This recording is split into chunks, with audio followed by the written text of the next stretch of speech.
G'day, how you doing? What I'm going to do is I modelled a tennis racket yesterday. Oh geez, no use having a tennis racket without a tennis ball. That's the Sydney Cricket Ground, you can see there. And I thought, well, let's model one in Carrara. Of course I can just get a sphere and whack a texture on it, but hey, come on, this is Carrara. By the way, you'll probably hear the cicadas coming through and maybe some cricket commentary from the TV. No worries. It's about 12 o'clock midday here, so we'll see if we can rattle through this as quick as we can. So we want to get a tennis ball, and a tennis ball looks like that. The hard part will be getting that there. Short. Yeah, that part there. That nice curve of the tennis ball. That's going to be the hard part. So, I know what the size of a tennis ball is. We'll get that. So we'll start off with a new file. Just at the medium scene, that'll do fine. We'll go into the Vertex object modeling room. Make a sphere. Now, this is where the trouble starts. This little guy here is not a sphere. Well, it is a sphere, but let's face it, it's not a round one. And to prove that, let's go and have a look at the size of it. You can see there, she's out a bit, so let's make everything the same. We'll make it as round can be. Now I've got it on the modelling level smoothness of 1. I'm going to convert that. Select it again. Now what I'm going to do, I've got to get the curve out of that there, see, around them polygons there is going to be the curve of the tennis ball. But how do I do it? Okay, let's wing it. I'm going to smooth it again to that. Now what I'm going to do is we'll change camera. We'll go to the top, center it there. Okay, that's not lining up the way I wanted it to with my thought process, so I'm going to spin this around about there, and we'll move it to about there, mainly because I can get that line there straight through. Because what I'm going to do is I'm going to give that a shading domain name and call it ball 1. And I'm going to select half of it, and I'm going to call it ball 2. Alright, now with that selected, the cicadas are really singing. I'm going to detach the polygons, and there we go. I'll move that out there. Now if by any chance you sort of click outside and you lose selection, you think, oh geez, how am I going to get it back? You know, I suppose I can just go down there like that. Yeah, alright. But what if it was sort of there? How am I going to select it then? Okay, well, let's select it again like that. Oh geez, what's going on? Oh, that's not going to work. So how do I do that? Well, easy. Let's go to the selection and select by shading domain and select ball 2, and there we have it. And then I can drag it out. Whew, that was lucky. Right, now what I'm going to do is go back to the director's camera. I'm going to spin that half of the ball around. So I'll just grab it there, hold the shift button down, and I'll go around 90 degrees. Pretty cool. Get him in close again. Now back to the top camera. You can see it's still not a sphere, otherwise it would match up. So let's just drag that down a little bit. Oh gee, that's really hard. Round about there. Change camera to the left, press 0 to center it, and let's get that bit there lined up a little bit better. Okay, that's not too bad. Let's join her up there. Now what I'm going to do now is over here I'm going to select the vertex, and though I can just select all the vertexes. If I go into wireframe mode, you'll see them there. All selected, go to model and weld it, select the defaults. That's pretty good. Back to there. Okay, so now I've got a sphere that's round and half of it's been spun around, and that's so we can make our little joining curve. We've still got our domain names, our shading domain names. Here we go. I'm losing myself. Ball 1, ball 2. So now we want the joiner. So if I select a couple of polygons in the direction I want to go for the loop tool, there we go. Look at that. That'll loop right around there like that. And then what I'll do is I'll add some thickness. And we'll go 0.01. Okay. Now by doing that, oh, let's push it. I don't want that. Let's Control Z that. Go to model, add thickness again, but this time let's put in a negative value. So I'll put negative 0.01. Okay, that's got us dipping in there a little bit. That's pretty good. That's what I want. Now I want to define the images a bit more. So I'm going to select that one. I'm going to select this one. I'm going to loop them both, and I'm going to crease them edges. There we go. We're pretty much nearly finished. Now I'm going to select the joiner there, a couple of polygons, and I'm going to loop that so it selects all the loop of the join. I'm going to give that a new shading domain name. We'll call that joiner, because I can't think of anything else to call it. Okay, now select it all. I'm going to smooth that. Well, that's pretty good. Let's go back into the assembly room, see what it looks like. Pretty cool. Alright. Now, what I'm going to do, let's rename that now to tennis ball. There we go. Now, if we go back into the modelling room, I want to select this, loop between. I want to select all of them because I want to have a two-coloured ball. Now it doesn't quite select everything that I want, so I have to do a bit of manual paint selection here. Hold the shift button down, fill in all that, like so, and get rid of that.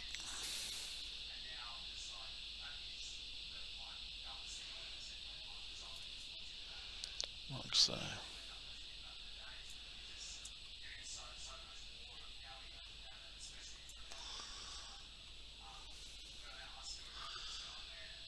Get these ones. Get these ones.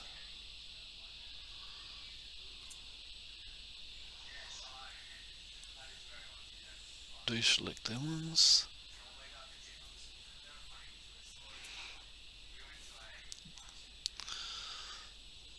Deselect that. I'll select the polygon, makes it a bit easier.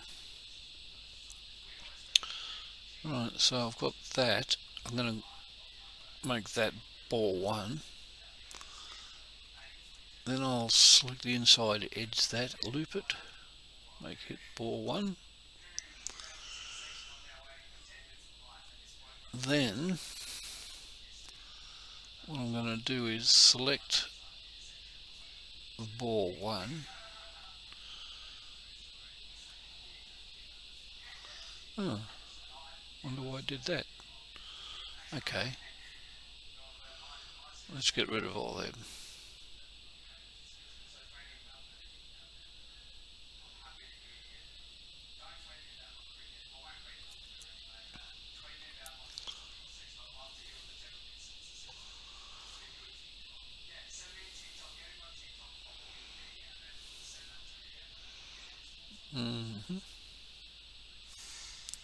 Didn't expect that to happen, but anyway. Thought I had them all deselected before.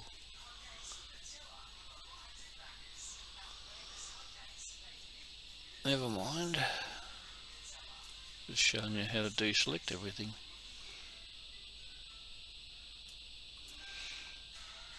Easy. Oops, a daisy.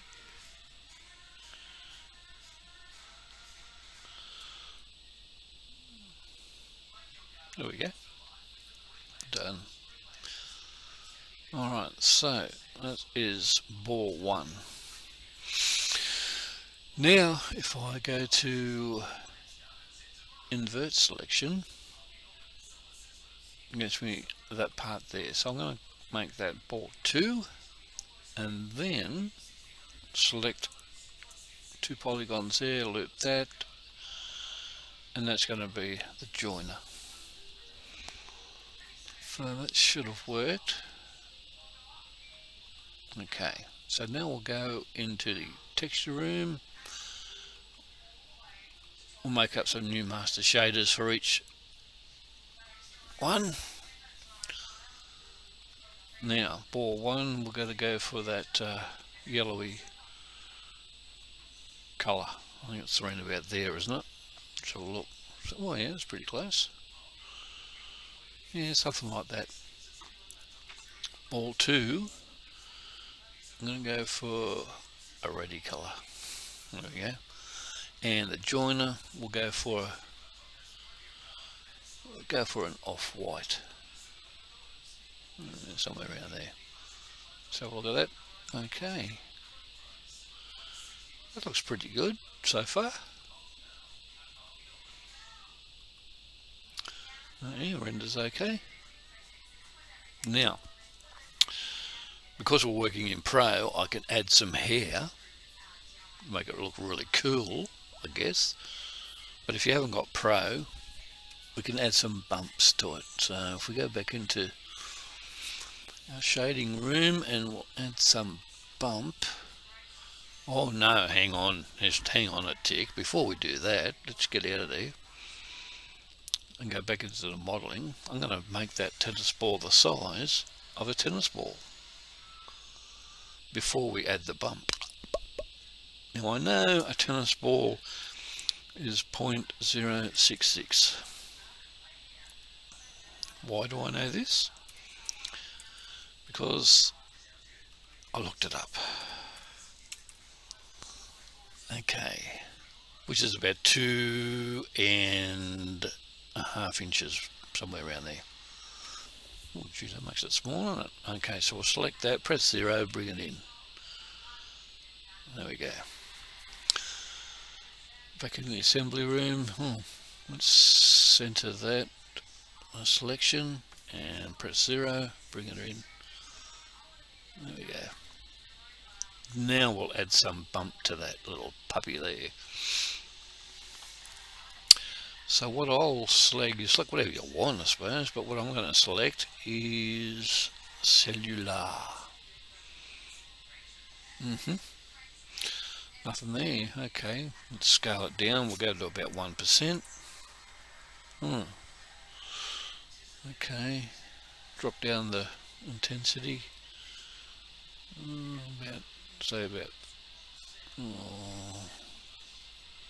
We'll type it in 50%. That's pretty big. So what you can do here in the scale Even though you can't go lower than 1, you can if you put it in via the keyboard. So we'll go 0.05. See what happens. Look at that. Does that look good or what, eh? That looks like a bit of hair around the old ball. Yeah, that'll do. I'll copy that. Go to ball, our red one, our red ball shading, and I'll paste that bump into there. Goodo. Do the same for the joiner. Goodo. Let's go back here. Let's have a render of that. Not bad at all.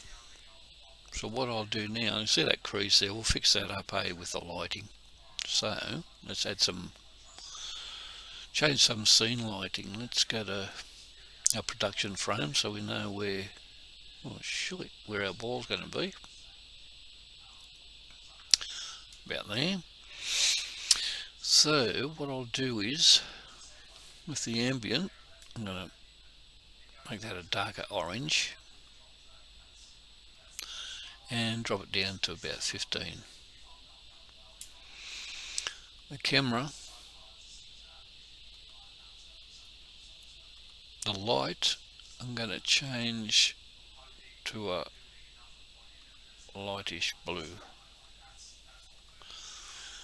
Okay, now I'm going to add Phil Emo's free HDR light dome plugin. Accept the defaults. There we go. Done. Drag that up there so it's out the way.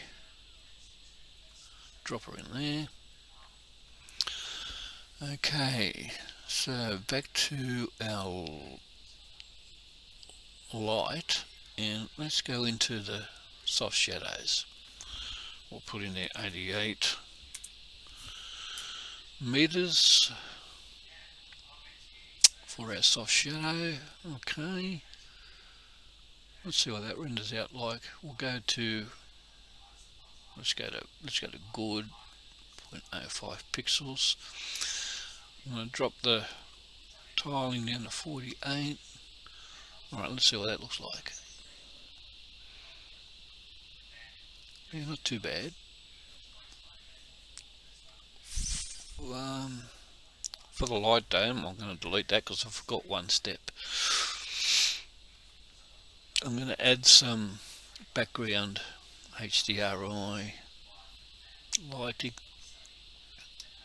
and that'll really make it pop, I reckon. So I'll pick a light blue here, go back up to here and get Phil Emo's light dome again.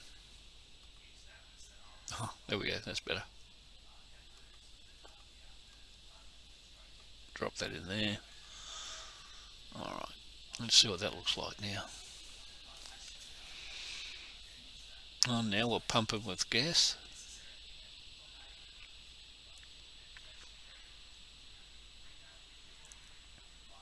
Lighting makes a whole big difference to your scene, doesn't it? That's pretty good. Looks like a tennis ball to me. It's nice and quick and easy. Took a while to work out how to get it round. It's a real pain. But there you go. Now that can go with my tennis racket I modelled yesterday. Now where did I put that? Here. Sport tennis racket. There we go. Whoops. Let's get our ball onto our tennis racket.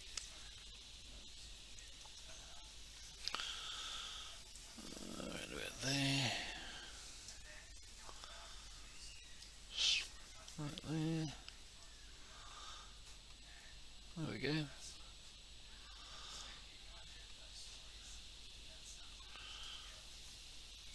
Straight through. There we go. Right about there.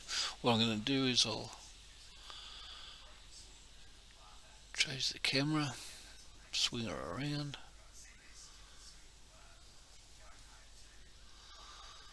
Okay, look at my shaders. I'm going to just change the shading of the racket just there. The racket actually was easier to model than the bloody tennis ball. Okay, let's render that. Let's see what that looks like.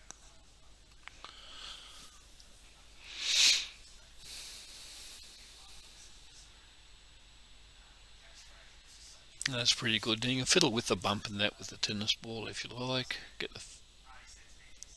the settings that you're happy with, but I'm pretty happy with that. For the output, I'll go PNG. If I use these two selections here, I can get an alpha background, so I can put the image on top of other images, but I'm not going to do that with this, but I'll save it as a PNG. Output, just leave it at the default there, and let's go to best and render.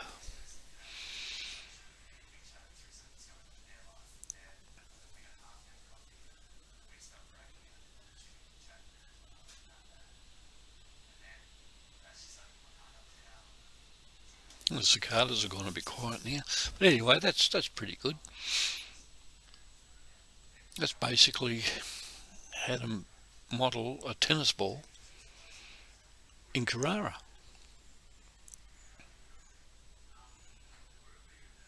There you go. Thanks for watching. Hope you got something out of it. We'll see you later.